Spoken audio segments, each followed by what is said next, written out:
You can figure out 5 positions for any chord, scale or arpeggio using the CAGED system on guitar. All you need to know are the root notes and the shapes.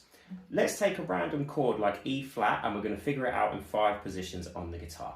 All you need to know is the root notes on the A string, the E string and the D string. That's the location of where those notes are and the shapes. So first of all, I'm going to find where E flat is on the A string. So that's on the 6th fret, right there. C-shaped chords go in this direction, A-shaped chords go in that direction. So I'm going to put my pinky finger on the E flat chord here and I'm going to play a C-shaped E flat major chord like that.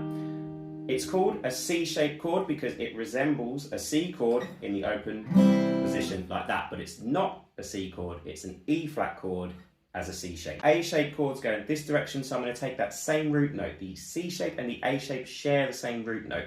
I'm going to put my first finger as a bar across the 6th fret here, and I'm going to bar with my ring finger on the 8th fret of the D, the G and the B like that. And that's an A-shaped E flat chord. Why is it called an A shape? Because it resembles an A chord in the open position. Next, I'm going to do the G shape and the E shape. They also share the same root note. So E flat on the E string is on the 11th fret. So first of all, I'm going to do my G shape. G shape chords go in this direction, E shape chords go in that direction. So I'm going to put my ring finger on fret number 11 of the E string. I'm going to bar across fret number 8 and I'm going to form a G shape chord with my 2nd, 3rd and 4th fingers. Now that shape isn't that common on guitar. We don't tend to use that one that often, but it is useful for figuring out the arpeggios.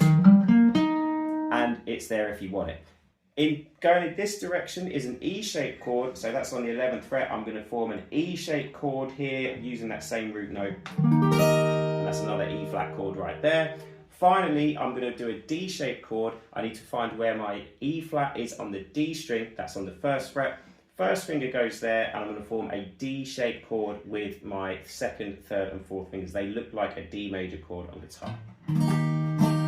And you can also bar across here like that.